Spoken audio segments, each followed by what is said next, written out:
Om Namo Bhagavate Vasudevaya. Om Namo Bhagavate Vasudevaya. Om Namo Bhagavate Vasudevaya. Welcome everyone for today's study of the 18th chapter of the Srimad Bhagavad Gita, titled The Conclusion, the Perfection of Renunciation. Today we are reading 18.78. Yatra Yogeshwara Krishno Yatra Partho Dhanurtara Tatra Sri Vijayo Bhutir Dhruva Nitir Matir Mama Yatra Yogeshwaro Krishno Yatra Bhato Dhanurtaraha Tatra Sri Vijayo Bhutir Dhruva Nitir Matir Mama Yatra Yogeshwara Krishno Yatra Bhato Dhanurtaraha Tatra Sri Vijayo Bhutir Dhruva Nitir Matir Mama. Word to word meanings. Yatra, where. Yoga Ishwaraha, the master of mysticism. Krishnaha, Lord Krishna. Yatra, where. Parthaha, the son of Pritha. Dhanurdharaha, the carrier of the bow and the arrow. Tatra, there. Srihi, opulence. Vijayaha, victory. Bhutihi, exceptional power. Dhruva, certain. Nitihi, morality. Mati Mama, my opinion. Translation, purport by His Divine Grace A.C. Bhaktivedanta Swami Srila Prabhupada Ki Jai. Translation. Wherever there is Krishna, the master of all mystics, and wherever there is Arjuna, the supreme archer, there will also certainly be opulence, victory, extraordinary power, and morality. That is my opinion. Purport. The Bhagavad Gita began with an inquiry of Dhritarashtra's. He was hopeful of the victory of his sons, assisted by great warriors like Bhishma, Drona, and Karna. He was hopeful that the victory would be on his side. But after describing the scene on the battlefield, Sanjaya told the king, "You are thinking of victory, but my opinion is that where Krishna and Arjuna are present, there will be all good fortune." He directly confirmed that Dhritarashtra could not expect victory for his side. Victory was certain for the side of Arjuna because Krishna was there. Krishna's acceptance of the post of the charioteer for Arjuna was an exhibition of another opulence. Krishna is full of all opulences, and renunciation is one of them. There are many instances of such renunciation, for Krishna is also the master of renunciation. The fight was actually between Duryodhana and Yudhishthira. Arjuna was fighting on the behalf of his elder brother Yudhishthira. Because Krishna and Arjuna were on the side of Yudhishthira, Yudhishthira's victory was certain. The battle was to decide who would rule the world, and Sanjaya predicted that the power would be transferred to Yudhishthira. It is also predicted here that Yudhishthira, after gaining victory in this battle, would flourish more and more, because not only he was righteous and pious, but he was also a strict moralist. He never spoke a lie during his life. There are many less intelligent persons who take Bhagavad Gita to be a discussion of topic between two friends on a battlefield. But such a book cannot be scripture. Some may protest that Krishna incited Arjuna to fight, which is immoral, but the reality of the situation is clearly stated. Bhagavad Gita is the supreme instruction in morality. The supreme instruction of morality is stated in the 9th chapter, in the 34th verse. Man mana bhava mad bhakta. One must become a devotee of Krishna, and the essence of all religion is to surrender onto him, onto Krishna. Sarva dharmam parijyaja mam ekam sharanam vraja. The instructions of Bhagavad Gita constitute the supreme process of religion and of morality.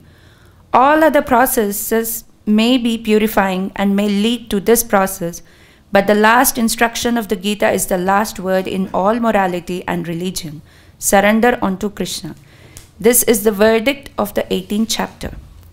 From Bhagavad Gita, we can understand that to realize oneself by philosophical speculation and by meditation is one process, but to fully surrender unto Krishna is the highest perfection. This is the essence of teachings of Bhagavad Gita. The path of regulative principles according to the orders of social life and according to different courses of religion may be confidential path of knowledge. But although the rituals of religion are confidential, meditation and cultivation of knowledge are still more confidential. And surrender unto Krishna is devotional service in full Krishna consciousness is the most confidential instruction. That is the essence of the 18th chapter. Another feature of Bhagavad Gita is that the actual truth is the Supreme Personality of Godhead, Krishna. The absolute truth is realized in three features: impersonal Brahman, localized Paramatma, and ultimately the Supreme Personality of Godhead, Krishna. Perfect knowledge of absolute truth means perfect knowledge of Krishna. If one understands Krishna, then all departments of knowledge are part and parcel of that understanding. Krishna is transcendental, for he is always situated in his eternal internal potency. The living entities are manifested of his energy and are divided into two classes, eternally conditioned and eternally liberated. Such living entities are innumerable, and they are considered fundamental parts of Krishna. Material energy is manifested into 24 divisions. The creation is affected by eternal time, and it is created and dissolved by external energy. This manifestation of the cosmic world repeatedly becomes visible and invisible. In Bhagavad Gita, 5 principal subject matters have been discussed: the Supreme Personality of Godhead, the material nature, the living entities, eternal time, and all kinds of activities. All is dependent on the Supreme Personality of Godhead, Krishna. All conceptions of absolute truth, impersonal Brahman, localized Paramatma, and any other transcendental conception exists within the category of understanding the Supreme Personality of Godhead. Although superficially the Supreme Personality of Godhead, the living entity, material nature and time appear to be different, nothing is different from the Supreme. But the Supreme is always different from everything. Lord Chaitanya's philosophy is that of inconceivable oneness and difference. This system of philosophy constitutes perfect knowledge of the absolute truth. The living entity in his original position is pure spirit. He is just like an atomic particle of Supreme Spirit. Thus Lord Krishna may be compared to the sun and the living entities to sunshine. Because the living entities are marginal energy of Krishna, they have a tendency to be in contact either with the material energy or with the spiritual energy. In other words, the living entity is situated between the two energies of the Lord. And because he belongs to the superior energy of the Lord, he has a particle of independence. By proper use of that independence, he comes under the direct order of Krishna. Thus, he attains his normal condition in the pleasure-giving potency. Thus end the Bhaktivedanta purports to the 18th chapter of Srimad Bhagavad Gita in the matter of its conclusion, the perfection of renunciation. Om Agyana Timirandasya Gyananjana Shalakaya Chakshurun Militam Yena Tasmai Shri Gurave Namaha Shri Chaitanya Manobishtam Stapitam Yena Bhutale Swayam Rupa Kadamahyam Dadati Swapadantikam Vandeham Shri Guru Shri Yuta Padakamalam Shri Gurum Vaishnavamscha Shri Rupam Sagrajatam Sahagana Raghunathan Vitam Tam Sajivam Sadvaitam Savadutam Parijana Sahitam Krishna Chaitanya Devam Shri Radha Krishna Padam Sahagana Lalita Shri Vishakhanvitamscha He Krishna Na Sindhu Dinabandhu Jagatpate Gopesha Gopika Kanta Radha Kanta Namostute Tapta Kanchana Gaurangi Radhe Vrindavaneshwari Vrishabhanustute Devi Pranamami Hari Priye Vanchakalpa Tarubhyasya Kripa Sindhubhya Evacha Patitanam Pavanebhyo Vaishnavebhyo Namo Namah Jai Shri Krishna Chaitanya Prabhu Nityananda Shri Advaita Gadadhara Srivasadi Gaura Bhakta Vrinda Hare Krishna Krishna Krishna Hare Hare Hare Rama Rama Rama Hare Hare. Once again, welcome. I got it already. Thank you. Welcome everyone. Please give your blessings so that I can speak for my own purification and as well as a service to you all and to Srila Prabhupada and my spiritual master. So, today is the last verse of the Bhagavad Gita, 18.78. So, Prabhupada states that the Bhagavad Gita has started with an inquiry of Dhritarashtra. So, just we can tune into the first verse of the Bhagavad Gita. How does it started? Dhritarashtra was asking a question. Dhritarashtra said, O Sanjaya, after my sons and sons of Pandu assembled in the place of pilgrimage at Kurukshetra, desiring to fight, what did they do? So here we see Dhritarashtra started the conversation by asking a question.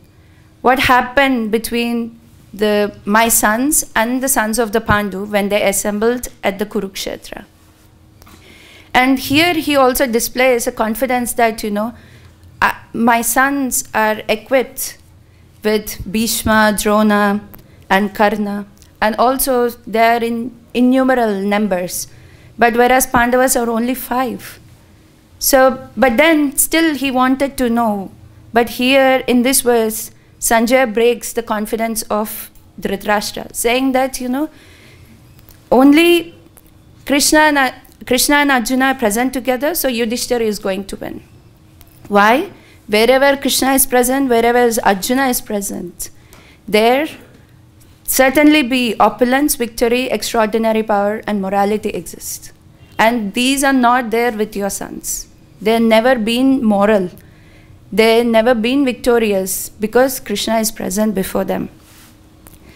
And also in Dhritarashtra's inquiry, we find the root cause of all the problems. The root cause of all his problems is he's differentiating between they're my sons, who are Kurus, and there's the Pandava's sons. This is the problem here is aham mameti, I and mine.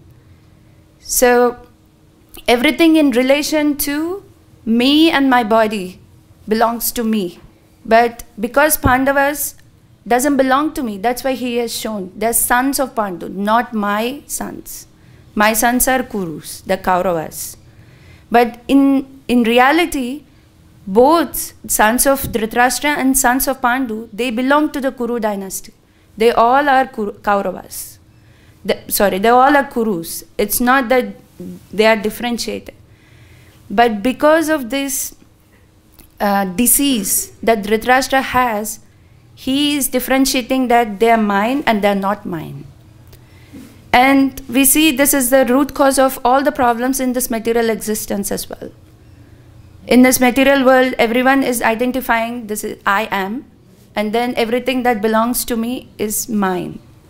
So I have a question here. So what is the problem with this I and mine? If we are relating everything in sense of I and mine, what is the problem? Say for example, this is my mobile. This is mine. This laptop is mine. So what is the big problem? Why this is considered to be a problem in the material existence? Anyone wants to try? The attachment with the particular. Right, thank you. So it develops attachment. And that attachment pushes us to go to any extent. That's what Dhritarashtra, he, even in the assembly of the, in the assembly, they were not behaving morally, even with the Draupadi, who is a chaste lady. And he didn't act on the principles of morality when Pandavas were put into so many dangers. Why? Because there is a strong attachment. It's not the affection, but it's the strong attachment that is breeding a selfishness in his mentality, in his consciousness. So that is called, in Sanskrit it is called mamata. Everything is mine, everything belongs to me. And this mamata is extended. In animal species, we see that this mamata is only up to their siblings. But in the human species, it is also extended in the different names, in different isms. Socialism or philanthropism. So many, many isms. And all these isms are under the rule of the illusionary energy, which is Maya. Now, what is Krishna saying in the Bhagavad Gita? We have to become nirmamam. That means you have to leave this concept of selfishness. This is mine. So, and this selfishness is coming from ahankara. That is our false ego. Our false identification is bringing this intense mamata. So then one may ask, I ask the question, this is my phone. So is it wrong to claim this is my phone? This is not wrong to claim this is my phone. But this should not be my attachment to ruin someone. This is what is happening with Dhritarashtra. He is identifying with his body and his sons that he is not even behaving on a moral ground with Pandavas. And Krishna also, and the karmis, we see in the material world, the karmis are fond of this concept of mine, everything mine. They work for the concept of mine. Whereas the jnanis are fond of the concept of I. I want to merge. I want to become the Lord. I am the Supreme Lord. But the both have the same problem. So Bhagavad Gita starts at the point where, the first point where Krishna instructs, saying that you are not the body, but you are the spirit soul. So there itself, the ahankara and this mamata has been removed completely, establishing that you are not even this body. What you are claiming, that you are not even that. You are a spirit soul. So the education is given from this point. And we see there are different classes of men, they identify with different colors, like something that, yeah, as I said, like how the karmis identify with I and mine, and how the jnanis identify with I. But actually what is Krishna saying?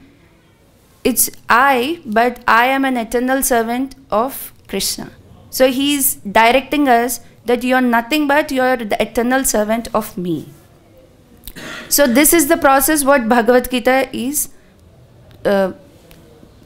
what Krishna is teaching to us in the Bhagavad Gita. So Prabhupada gives an example. Oftentimes the mother-in-law teaches the daughter-in-law by instructing the daughter. So similarly, Krishna uses his devotees to teach the less intelligent people what is to be accepted and what is to be followed and what is not to be accepted and what is not to be followed. And here Krishna is establishing that you're not the body, you're the spirit soul. That's why Krishna put Arjuna into the illusion. And he made Arjuna ask all these questions. So, and also Krishna also declares mine. In 15.7, Krishna says, Mamai vamso jiva loke jiva bhuta sanatana mana shastrani indriyani prakriti sthani karishyati. So he is also claiming mine. But what are his claim? He's saying all the living entities in the conditioned world are my eternal fragmental parts. And due to conditioned life, they're struggling very hard with 6 senses, which include the mind. So, Krishna's claim is the ultimate claim. Krishna is establishing that the concept of my exists, but it is applicable to me when I am declaring to you. The concept of I exist when you are declaring that you are my eternal servitor. So Krishna is saying that they are eternal fragmental parts. That means that they are related to Krishna. At any point, they are not, they don't lose their individuality. Krishna gives them individuality. Although they're different, but still they have their individuality and they have a minute independence.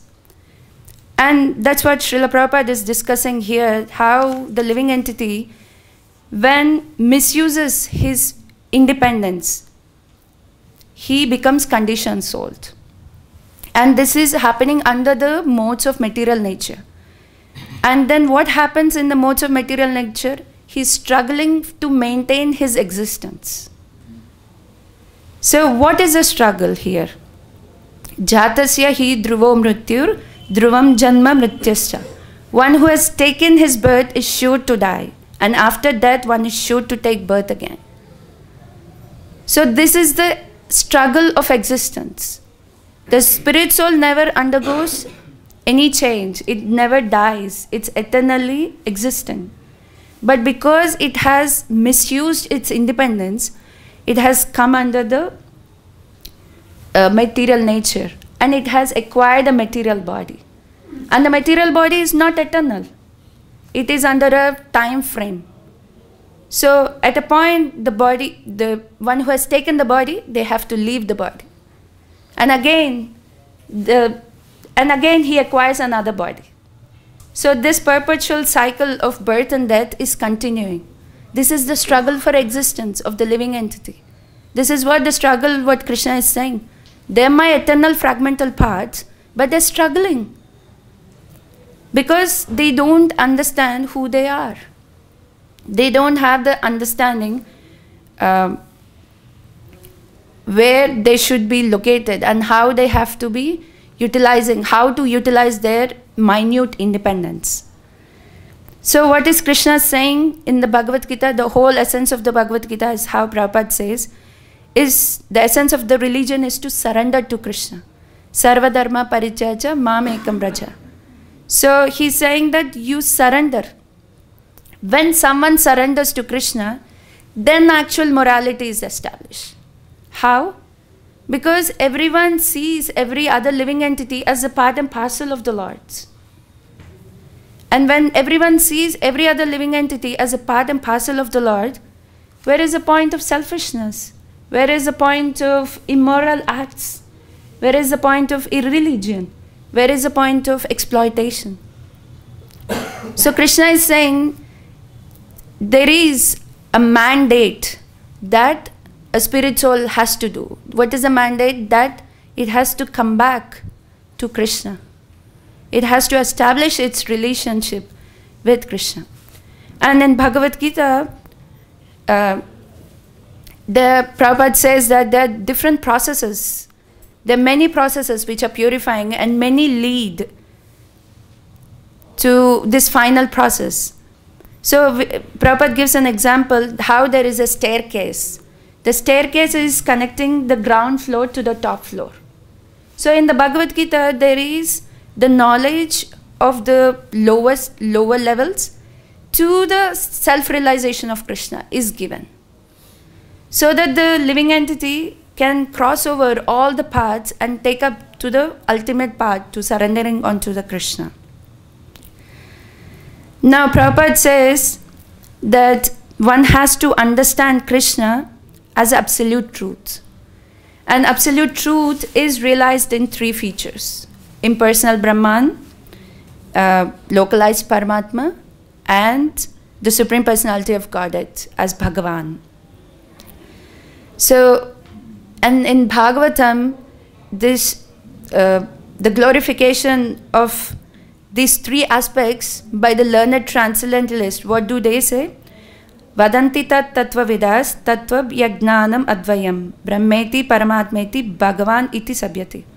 So the transcendentalists who know absolute truth, they call this non-dual substance as Brahman, Paramatma and Bhagavan. So if someone claims that Krishna is absolute truth, they should come to an understanding that Brahman, Paramatma and Bhagavan is all Krishna's features, different features. And Prabhupada gives an analogy of sun.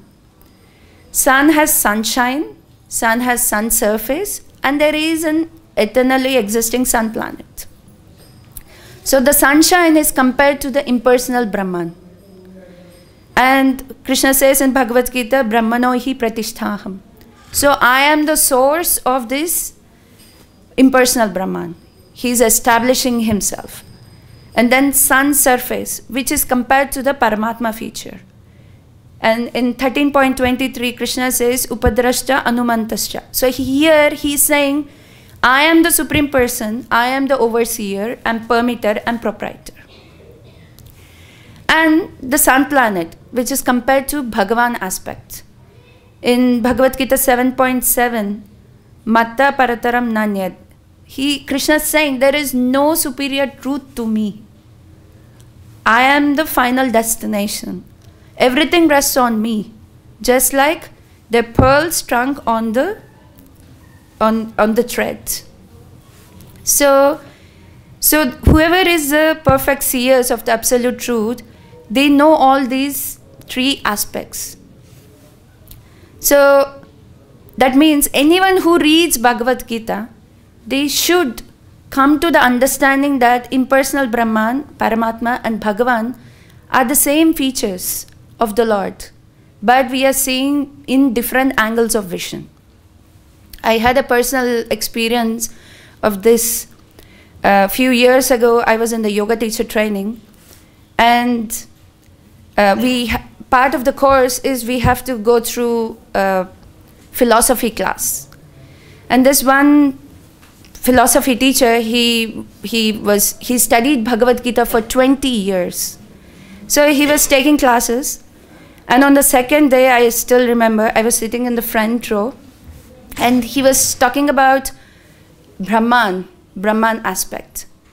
And he was, all the way, he was just pondering that we have to merge into the sky, we have to merge into the Supreme.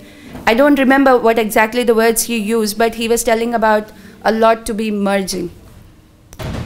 And of course, I didn't go there to preach them, because I remember that's not the purpose of my course.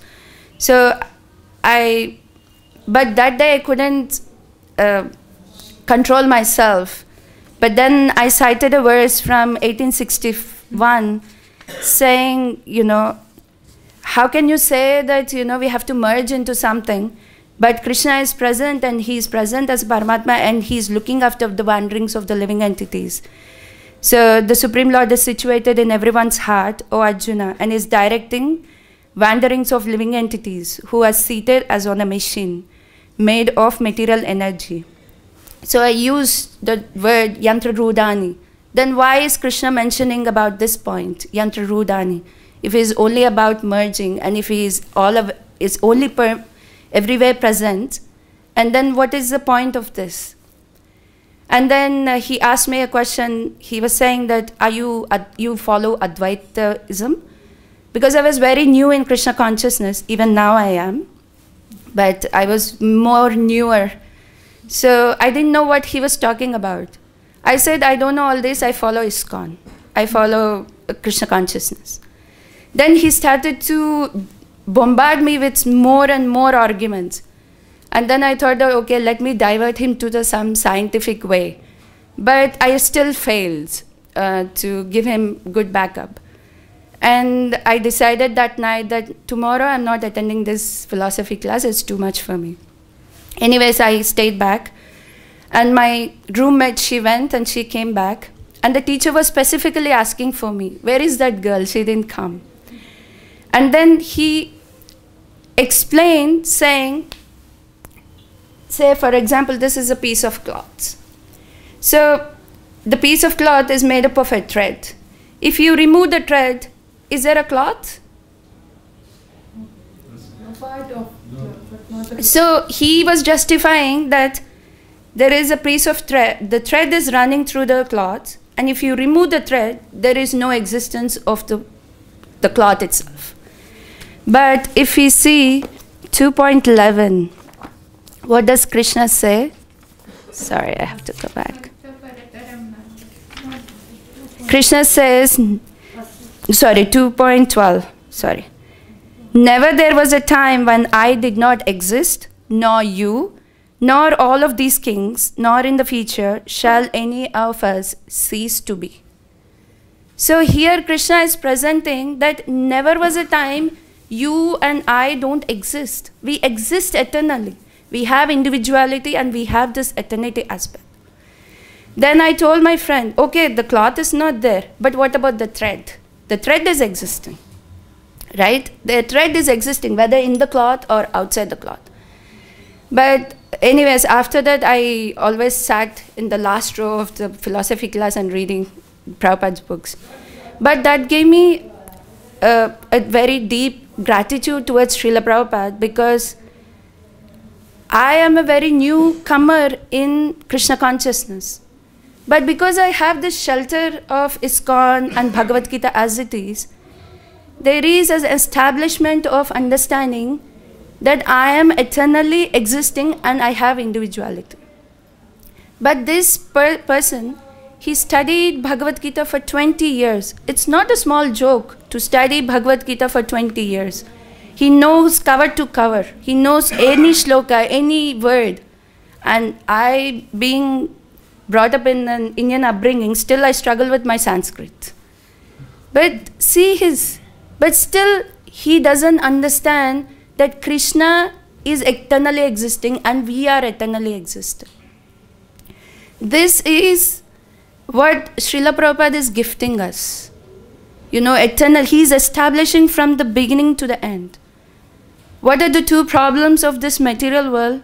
One is materialism and one is impersonalism. There are two sides of the biggest problems of this material world. Either we are on this side, enjoying, and then we forget who we are and caught up into this I and mine. Or we completely go on to the other side, onto the impersonalism, and we think that I merge into Krishna and I become the Lord. But here, Krishna is establishing. So anyone who understands Krishna should also understand there are different aspects how Krishna functions in this material world. And Lord Chaitanya says, Lord Chaitanya Mahaprabhu has given us this Achincha Beda Beda Tattva. So there is the philosophy of the absolute truth is understood. Oneness and difference exist simultaneously. It is not only oneness or it's not only the difference. And Prabhupada gives different examples, simple examples. Like we take water, fire, earth, ether, and earth, water, fire, ether, air. Sorry. All these are material elements, right? So they are one, because they are coming under the category of the material elements. But at the same time, they are different because they have different qualities. And again, there are different children born out of a mother. Maybe, say, two sons are born out of the mother. The sons belong to the mother. So in that sense, they're one with the mother. But again, they have their own qualities. So they're different. And similarly, the Lord and the living entities are same, but at the same time they're different. How are they same? They're qualitatively the same, but quantitatively they're far different. Krishna is saying they're my eternal fragmental parts. That means they're part and parcels of me, but they're separate also. And similarly, there are different energies in this material world, how the cosmos are arranged. Krishna says, everything is in with me, but I am not in them. So there is existence of Krishna, but at the same time, Krishna is also aloof of it. So then Prabhupada also gives another example, which I want to read for you.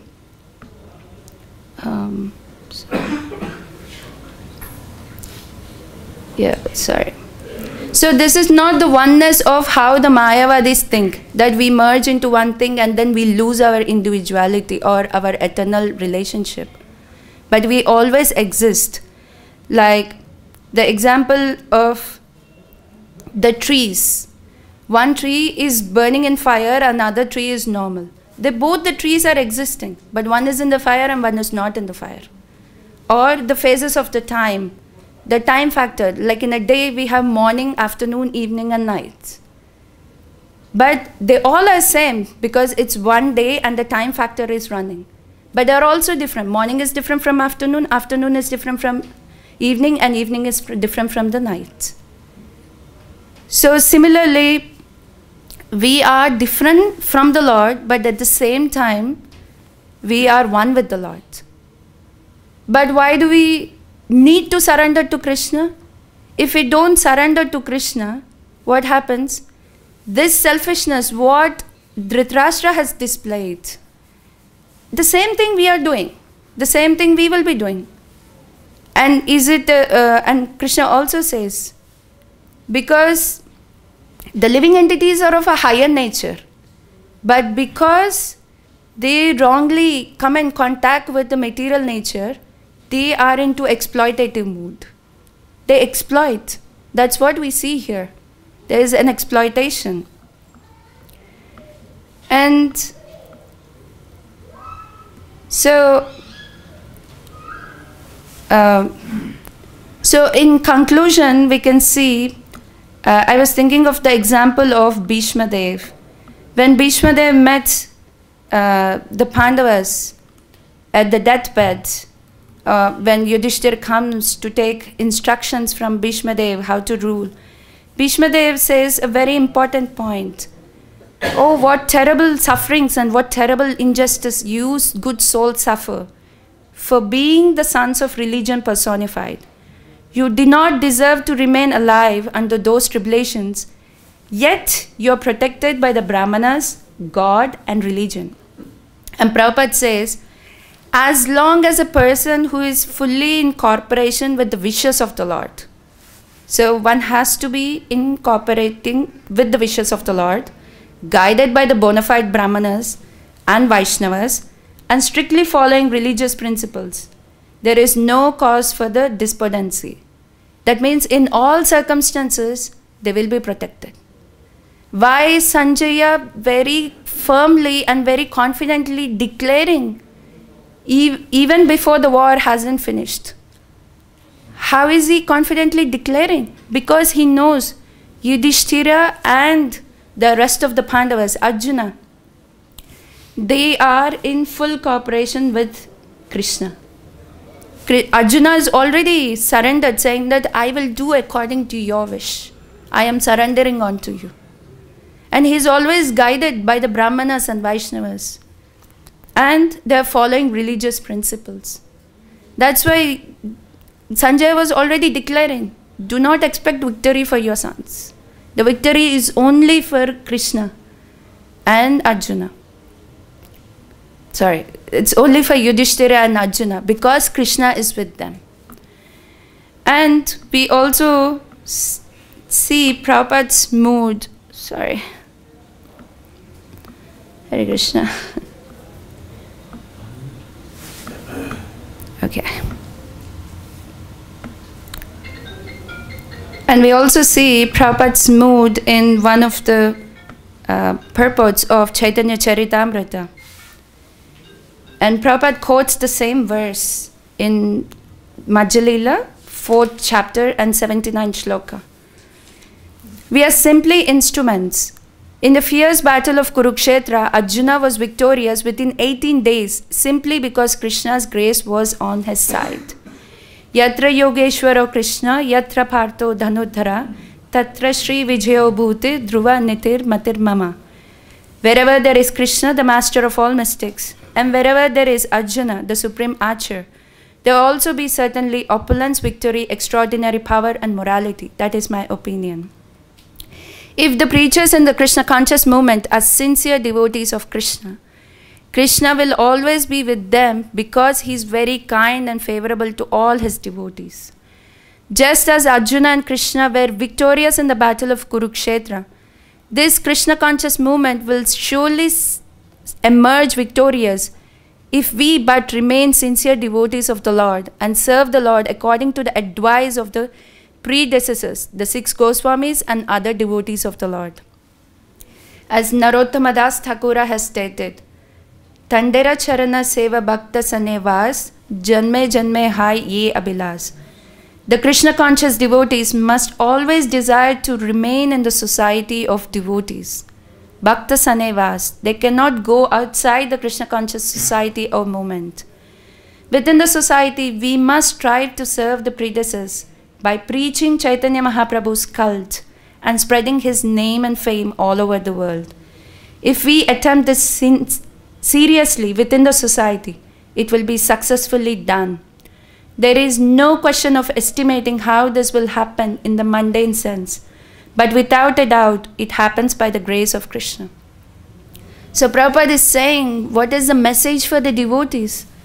That we should stick to the Krishna conscious society and we should preach this message of Krishna consciousness to everyone by following the predecessors and the other Vaishnava Acharya Parampara. Because this is where our victory lies. This is where our opulence, the opulence of the material world is going to finish as we leave the bodies. But the spiritual opulence will stay with us.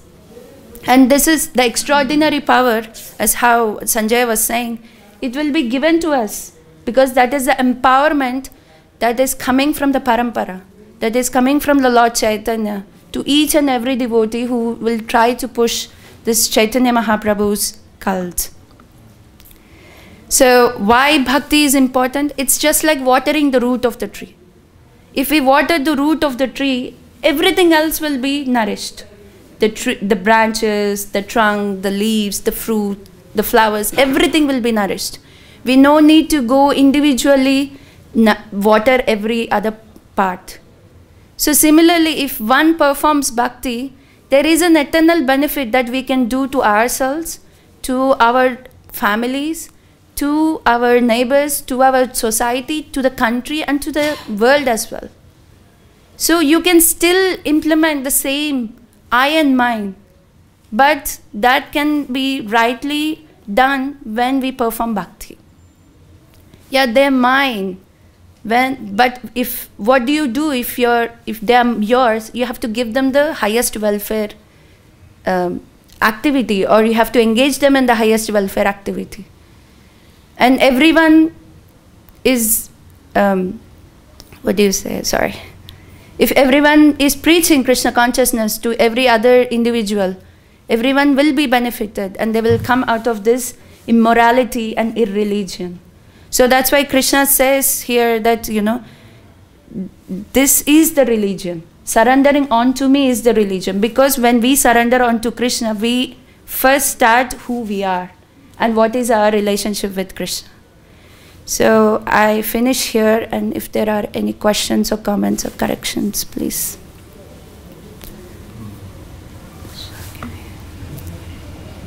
Yes, Mataji. Hare Krishna.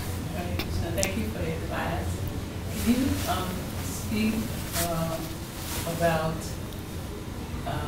morality as talked about in the Bhagavad Gita as compared to mundane morality, because some people think they're moral, like they do feeding programs, or they do certain things that they think, well, this is morality. But can you talk a little bit about that? So thank you, Mataji, for the question. I will try my best to answer out of my understanding.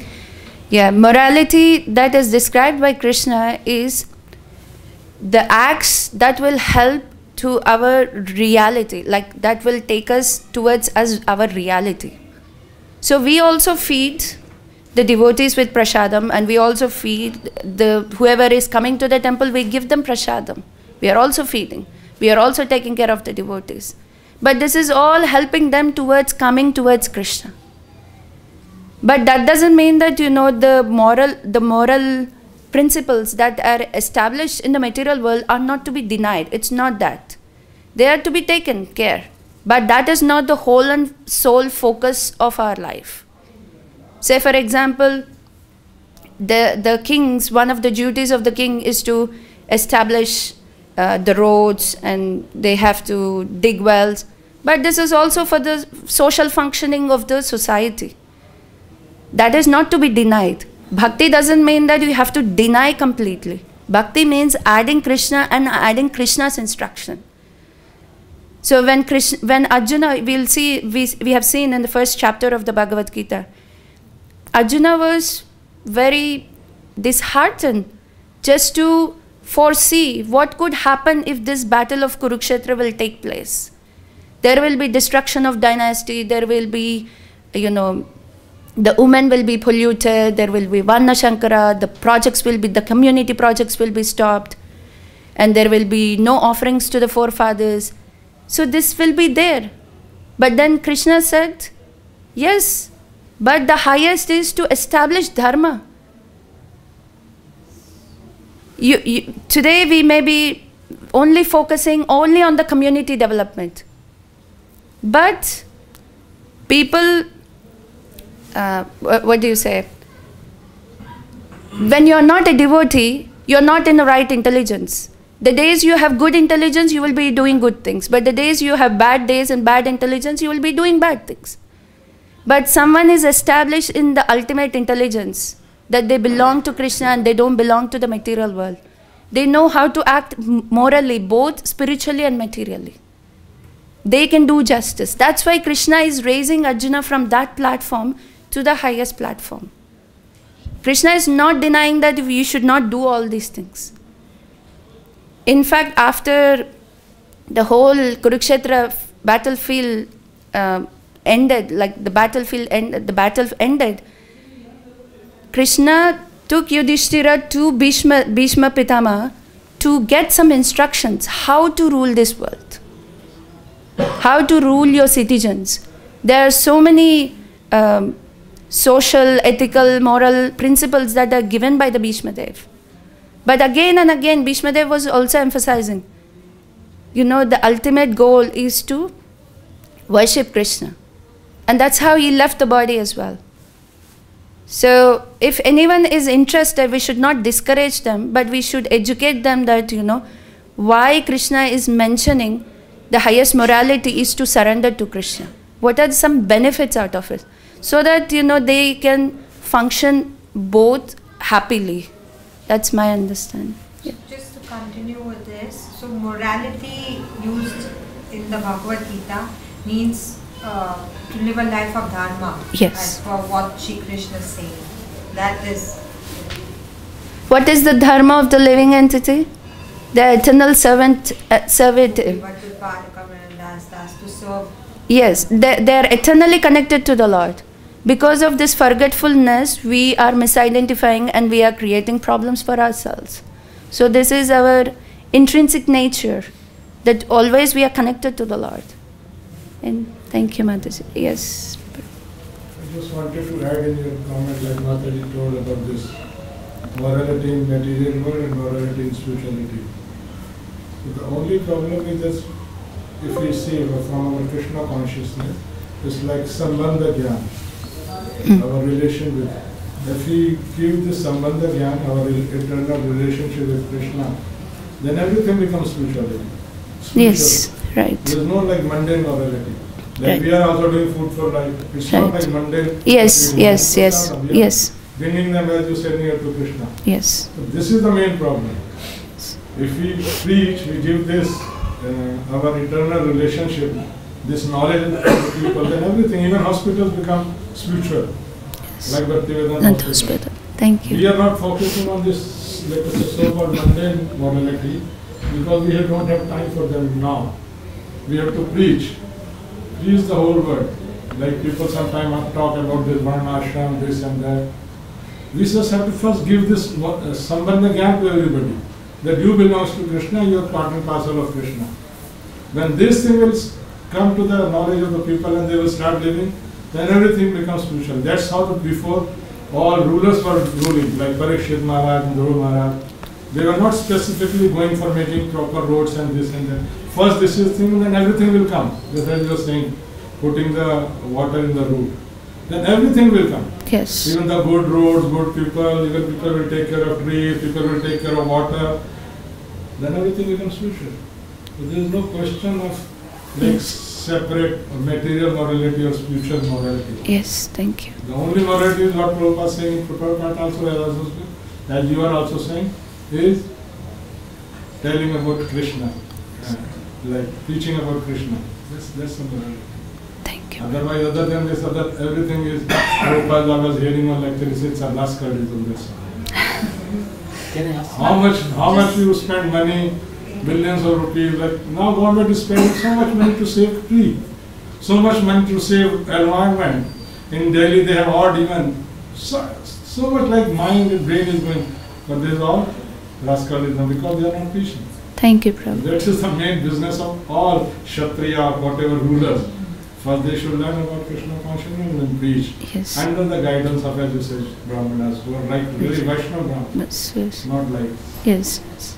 Thank you, Prabhu. I just recall His Holiness Radhanath Swami Maharaj, he always, in all his lectures, he always says that one must live a life of character, integrity, honesty, humility, and he says we always need to see the bigger picture. The bigger picture is that we are all children of that one Supreme Personality of Godhead, Lord Shri Krishna. So whether one is surrendered or not, but we need to lead a life where we respect others, give love to others. That's how we came into the movement. Yes, yes. So this is what Maharaj says. Thank you for sharing with us. Yes. Can I ask? Yes. You have given a very wonderful class, no doubt. I learned a lot of points. I just little bit, can you explain about the problem, as you said that in existence one has to face two problems, materialism and Impersonalism. Can you briefly So- explain What is the question? So I mentioned that there are two problems of the material existence, materialism and impersonalism. So so in materialism, the living entity is only on the bodily concept. Yes, so everything for me and for my sense gratification, whether in this planet or higher planets, wherever you're going, it's all about my sense gratification. So that is materialism. I mean, in the proper understanding. And impersonalism means, like how Nectar of Devotion says, there is the fluctuation of in the thought process. Okay, I enjoyed so much, now I want to renounce. So he thinks everything is pain-giving, is very miserable. So I just give up everything and I just merge into Krishna, merge into Supreme. Not even Krishna, that is impersonalism. That means you don't want to have an identity. You don't want to have any identity. You have nothing to do with this material world. But the devotees of the Lord, they see how this material world is in connection with Krishna. They utilize everything for Krishna's service. They are not denying it. It is a factual that it is existing. But they utilize this material world. But when someone goes through so much pain, they think, oh, I am going through pain because of these problems. But they don't understand the core problem that you are in the wrong environment. Just like a fish, you can bring out of the water and you can give, nice clothes and ornaments and laptops and everything. But it cannot exist there. It has to go back into the water. So similarly, we are going through toughness in the existence. That's because we have a wrong understanding who we are. And then even someone, like Brahma says, even someone can reach up to the impersonal Brahman. But one day they have to fall back because there is no activity. But the soul is always active. That's what Prabhupada writes in one of the purports in Bhagavad Gita. The soul by nature is always active. So it and what is its activity should be? In the devotional service, in service to Krishna. That gives the fulfillment. Say for example, I am wearing a blouse. Okay, and my blouse is with, maybe my hand. Say for example, my hand is a better example. My hand is with me, so it's functioning normal. But I cut it off my hand. Will it have any function? Unless and until my hand is with my body, it has some function and it has some purpose. But we are now like cut off hands. That is impersonalism. No, impersonalism means I don't want an identity for myself. Like zero identity, you can say in jest. That's never possible. So you have to be personal. Yes. That's why Srila Prabhupada wanted to preach this personalism all over the world. Because either this or that is the problem. And impersonalism is more harmful because they think that, because I merge, I have become God. But you can never become God. Everybody is God and there is the value of God. Yes. In Bhagavad Gita, Everybody is God. What is the in Bhagavad Gita, the Lord has said, control? Devi hi aisa gunamai mam maya duratya. Yeah. Thank you. If any more corrections or questions or comments, otherwise we close. Yes, Prabhuji. This verse says, wherever there is Krishna, there is victory, extraordinary power. So we have Amrish Prabhu and some other devotees, like they are very successful also in the material field.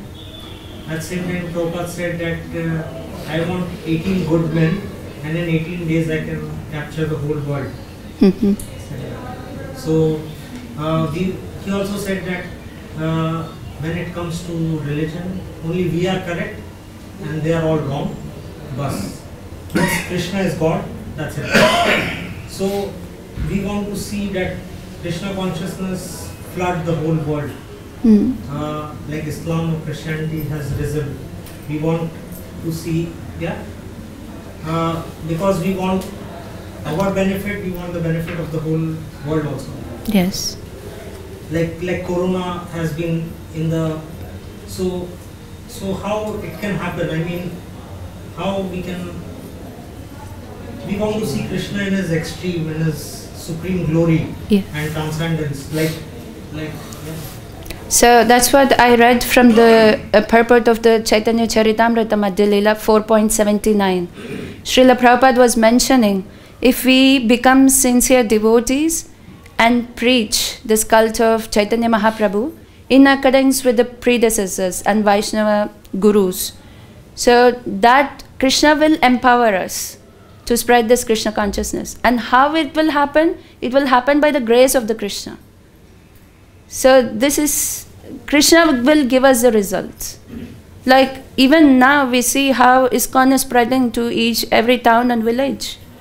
It's every year it's an increase, right? The new temples coming, the many more devotees, many people are taking up to bhakti and becoming devotees and getting initiated. So this is all empowered, right? They all are empowered by Krishna, right? So, but for that we need to become, we have to remain sincere, and we have to become more sincere and preach, and Krishna will take care. That's my understanding. Maybe Prabhuji wants in 80 days the whole world to come. Yeah, that. We should start preaching. Sorry, I don't know. Nothing is impersonalism, there is two divisions. One is Brahmavadi, one is Mayavadi. Mayavadi. So Brahmavadi still they are not Krishna Paradi. Yes. But impersonally is Krishna Paradi. That is very dangerous. Yes, yes. Yeah, but Brahmavadis, they don't hate Krishna, but they still but they like that aspect of the Lord. So that's what I said. Like when someone understands absolute truth, they understand everything in relation to Krishna. So yeah, Then like Prabhuji was saying. that's what I was saying about the Mayavadis. Yes, thank you, Prabhu. Thank you for correct. Yes. Thank you. We'll end here. Srila Prabhupada ki jai.